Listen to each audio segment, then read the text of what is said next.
되고 갈라지고 있습니다. 네.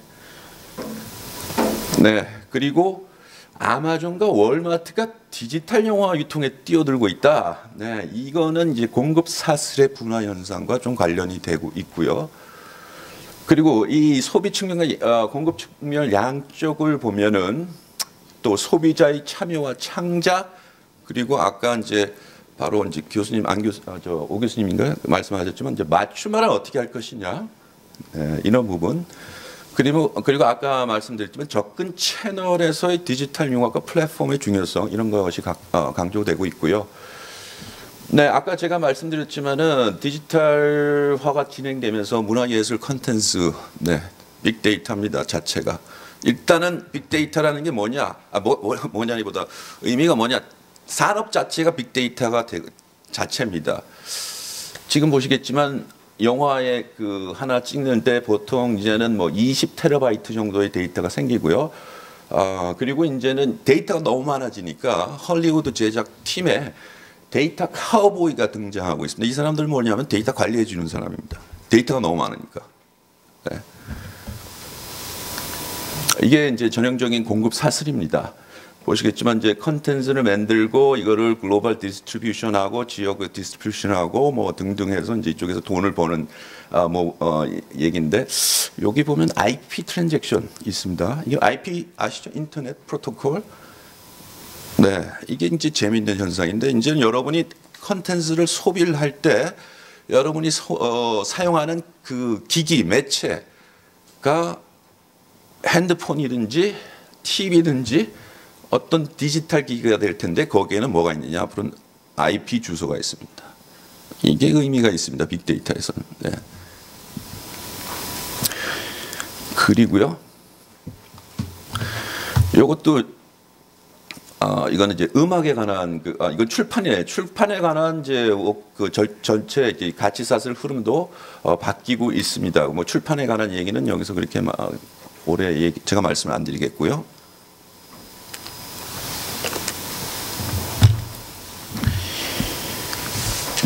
네, 영화 아까 보셨죠? 이게 이제 기존의 아날로그 시대의 영화 제작인데 대부분이 넌 디지털이었습니다. 촬영, 뭐 각본, 그 다음에 뭐 어떻게 됐겠습니까? 네, 일부는 디지털 가고 일부는 아날로그 남았는데, 이게 점점 영화 제작도 디지털로 대부분이 같다라는 것만 여러분이 보시면 의미가 없고요. 이게 점점 이 세분화되고 많아졌죠. 네, 그만큼 이제 전문화되고 이제 기능들이 세분화된 모습을 볼 수 있습니다. 네, 이 그림이 재미있는 그림입니다. 이건 제가 이제 그 가트너의 그림을 가지고 제가 재구성을 해서 이 문화예술 산업 쪽에 관련된 산업의 모습을, 미래 모습을 제시하기 위해서 그림을 다시 그린 건데요. 자, 보시게 되면은 디지털 컨텐츠의 소비자, 저 같은 사람도 있지만은 디지털 컨텐츠를 만들어 내시는 분도 있습니다. 네. 그렇지만은 앞으로 중요해질 수 있는 디지털화 빅데이터 시대의 사람들, 또 변하고 새로운 역할이 나타나고 있는 부분들은 바로 이 중간에 있는 이쪽입니다. 그걸 저는 컨텐츠 브로커 또는 컨텐츠 리크리에이터라고 이름을 붙였는데, 이런 사람들이 결국은 기존의 컨텐츠를 취합하고 맞춤하고 통합하고 이것에 대한 관리를 하고 뭔가 조정을 하고 거기에 맞는 컨텍스트를 만들고 큐레이트, 전시를 한다는 거죠. 잘 보여주는 역할을. 이런 부분들은 이게 이렇게 두 컨텐츠 프로바이더가 있고 컨슈머가 있으면 그 중간에서 뭘 하는 사람이 있겠구나라고 생각을 하시지만은, 결국 이 사람들이 이 역할을 하려면은 뭐가 필요하겠습니까? 바로 빅데이터가 필요합니다. 왜 이 사람들이 이 사람 대신 여기서 이 고객에 데이터를 제공하겠습니까? 그 이유는 이쪽보다 이 사람들이 더 잘 고객을 즐겁게 해주기 때문에. 아까 제가 말씀드렸죠. 컨텐츠 자체가 어떤 그 소스지만은 이 사람들이 이쪽 소비자가 원하는 거는 즐겁게 해주는 걸 원하는 겁니다. 그걸 누가 더 잘하느냐, 이 경쟁이 이런 중간에 있는 새로운 어떤 플레이어들을 자꾸 만들어내고 있습니다. 근데 이 사람들이 더 잘할 수 있는 부분의 원동력은 바로 데이터다. 누구에 대한 데이터냐? 이 사람의 이쪽에 대한 데이터죠. 이쪽에 대한 데이터. 이쪽에 대한 데이터 물론 있습니다만은 이쪽에 대한 데이터는 단순합니다. 이쪽에 대한 데이터는 굉장히 복잡합니다.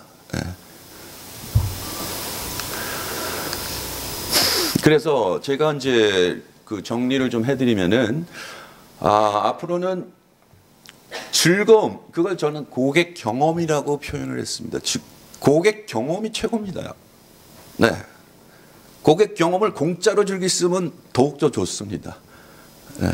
근데 가끔은 돈을 내고 공짜가 아닌 컨텐츠를 즐길 때가 있죠. 저도 그렇고 여러분이. 그 순간이 언제일까요? 네, 그걸 알아내는 것이 앞으로의 문화예술 산업의 미래다. 그래서 그 순간을 저는 여기서 콘텐츠 자체도 중요하지만 그 시점, 장소, 매체, 상황, 맥락에 따라서 사람들이 언제 돈을 내고 콘텐츠를 즐기느냐. 콘텐츠를 무료로 즐기는 것도 의미가 있습니다만은 결국은 그걸 알아내겠죠. 돈을 내는 시점을. 그렇기 때문에 문화예술 컨텐츠가 빅데이터 결합했을 때는 결국은 아까 돈 버는 얘기만 자꾸 해서 죄송한데 결국은 비즈니스 모델이 굉장히 이제 새로워지고 있습니다. 그 사례를 음악 산업을 가지고 뒤에 설명을 드리겠습니다. 그러니까 돈 버는 방법을 가지고 지금 고민을 굉장히 이쪽에 계시는 분들이 여기 SM에서 안보무장님도 계시지만 고민을 하실 텐데 굉장히 이제 머리 싸움을 하는데 머리 싸움의 그 도구는 뭐가 되느냐? 도구. 바로 빅데이터가 되고 있다. 뭐 요새 많이 하는 얘기가 기본은 무료로 수익은 유료로 근데 그 유료 수익이 바로 빅데이터다. 요새 많이 얘기하는 이제 비즈니스 모델이 F2P죠. Free to Play라는 건데 음악에서 그 기반의 플레이. 네. 그 부분을 말씀드립니다. 음악 산업 외에도 제가 제 책에서 소개했던 징가 들어보셨습니까? 게임 업체고요. 그 다음에 제 책에서는 음악 업체는 이제 판도라라는 걸 소개했기 때문에 여기서는 제가 책에 소개하지 않았던 스포티파이를 소개해드리려고 하는데 스포티파이 이거는 이제 굳이 표현을 하자면 인터넷 라디오 방송국인데 네, 좀 뒤에 보시죠. 어떤 방송국인지. 그리고 사람들은 이런 문화예술 컨텐츠 굉장히 관심이 많습니다. 이걸 매개로 다른 산업과 연결되는 부분이 나타나고요. 이게 어떻게 연결되느냐? 캐릭터 산업만 연결되느냐? 아닙니다. 유통, 금융, 심지어 헬스케어 산업까지도 연결되고요. 데이터 협업이 중요해지고요. 그 다음에 모든 사람의 데이터, 여러분의 데이터, 저의 데이터가 문화예술 산업의 컨텐츠의 중요한 일부가 되는 시대가 옵니다. 그 다음에 마지막 이거는 제가 오늘 발표에서는 얘기는 안 하겠습니다. 저도 모르지만 이렇게 갈 거라고 제가 예상하는 부분입니다. 바로 이거 다음이지만 컨텐츠의 소비 주체가 사람만이 되느냐? 그렇지 않을 수 있다. 누가 되느냐? 기계가. 기계가 되는 시대가 올 겁니다. 컨텐츠의 사용자가.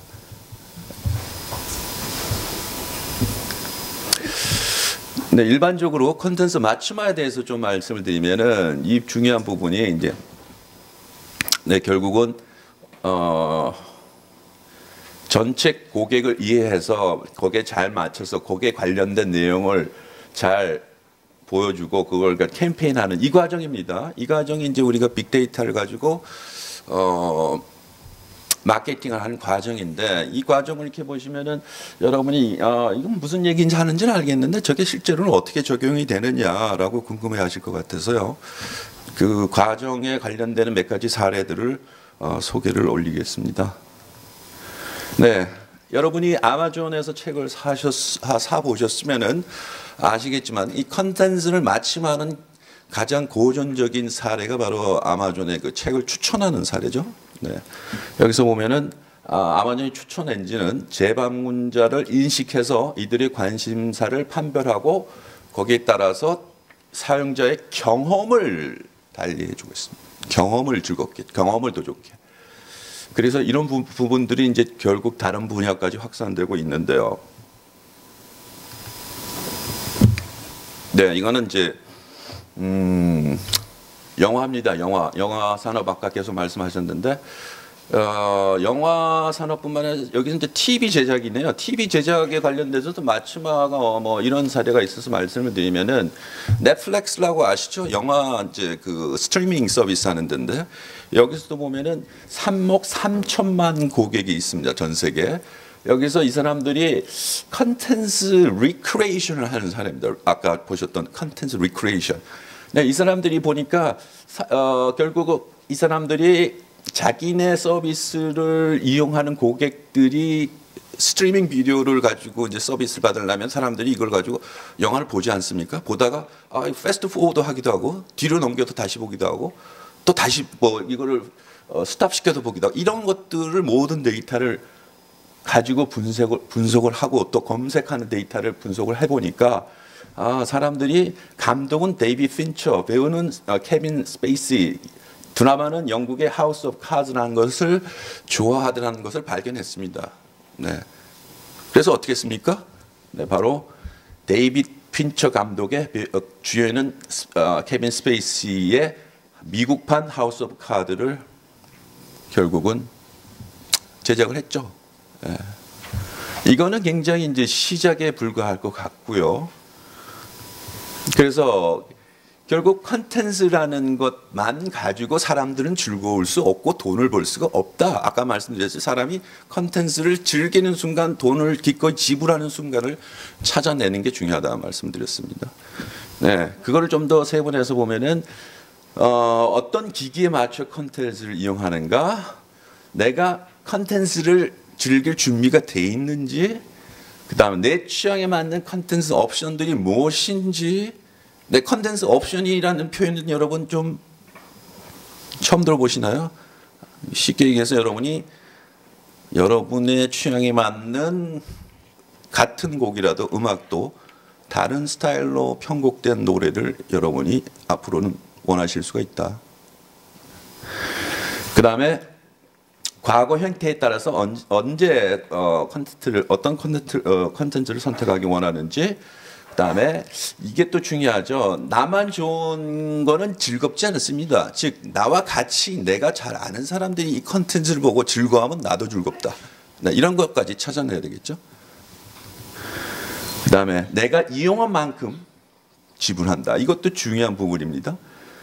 그다음에 현재 내 위치, 여기서 제가 영화를 보고 싶지만 현재 강연 중이라서 영화를 볼 수 없다. 네, 집에서 조용히 있을 때 보겠다. 네, 이거는 이제 제 책에 소개됐던 진가입니다. 진가라는 거는 SNS, 페이스북 상에서 하는 게임 업체인데 이 업체는 제 책을 읽어보신 분은 아시겠지만은 게임 업체지만은 자기네는 게임 업체라고 하지 않습니다. 무슨 업체라고 할까요? 네, 빅데이터 업체라고 합니다. 빅데이터 업체. 왜 그러느냐? 이 사람들이 돈을 버는 거는 순전히 빅데이터 가지고 이 게임을 하는 사람들이 언제 흥미를 느낄까? 네, 그거를 찾아내는 겁니다. 그리고 어떤 사람들이 여기서 이건 그래서 소셜 게임이기 때문에 혼자 하는 게 아니라 사람들을 초청을 해서 같이 하거든요. 그래서 언제 어떤 사람을 초청해서 어떤 게임을 하는, 이게 이제 농장 짓는 게임입니다. 농장만 가꾸는 게임. 그리고 여기서도 이제 아이템을 구매하는데 어떤 아이템을 언제 구매할까? 그러니까 이런 식이죠.